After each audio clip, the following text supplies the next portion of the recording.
السلام علیکم ورحمۃ اللہ وبرکاتہ۔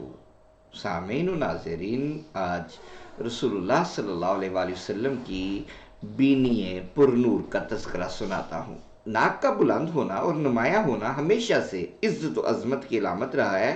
اردو میں بھی کہا جاتا ہے کہ ناک اونچی رہے اور ناک نیچی نہ ہونے پائے۔ جانب عالم صلی اللہ علیہ وسلم کی نورانی ناک بھی اونچی، پتلی اور لمبی تھی، اور یہ تینوں صفات آپس میں انتہائی متوازن و متناسب انداز میں یکساں تھی، جس کی وجہ سے بینی پر نور نہایت دل آویز خوبصورت دکھائی دیتی تھی۔ حسن میں مزید اضافہ اس نور سے ہو جاتا تھا جو آپ کی ناک پر ہر وقت چھایا رہتا تھا۔ اسی نور کی وجہ سے آپ کی ناک مبارک نمایاں طور پر بلند اور طویل نظر آتی تھی۔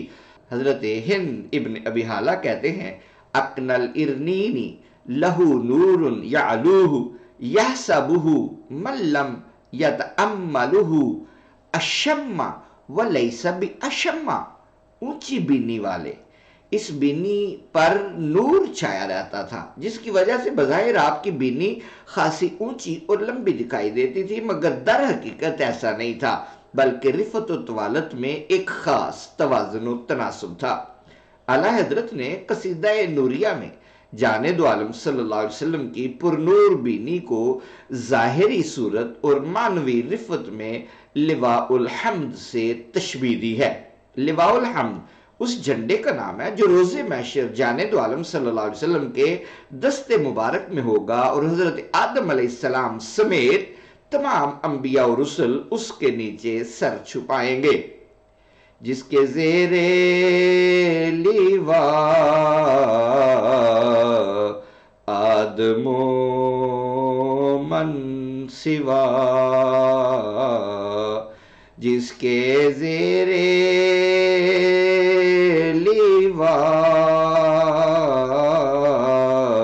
آدم و من سوا، اس سزائے سعادت پہ لاکھوں سلام، مصطفیٰ جان رحمت پہ لاکھوں سلام۔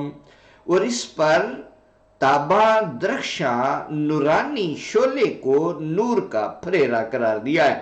بینی پر نور پر رخشاں ہے بقا نور کا، ہے لواء الحمد پر اڑتا پھریرا نور کا۔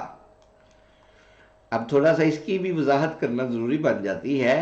بقا یا بقا کے متعدد معنی ہے، مگر جب نور کا بقا بولا جاتا ہے تو اس سے مراد وہ شعلہ ہوتا ہے جو غیر معمولی طور پر روشن ہوتا ہے۔ اب پھر سنیے اس شعر کو۔ بینی پر نور پر رخشاں ہے بقا نور کا، ہے لواء الحمد پر اڑتا پھریرا نور کا۔ اور اپنے مشہور سلام میں نیچی نظروں اور اونچی بینی کا خوبصورت تقابل کرتے ہوئے یوں درود پاک پیش کرتے ہیں۔ نیچی نظروں کی شرم و حیا پر درود، نیچی نظروں کی شرم و حیا پر درود، اونچی بینی کی رفعت پہ لاکھوں سلام، اونچی بینی کی رفعت پہ لاکھوں سلام، مصطفیٰ جان رحمت پہ لاکھوں سلام، شمع بز میں ہدایت پہ لاکھوں سلام۔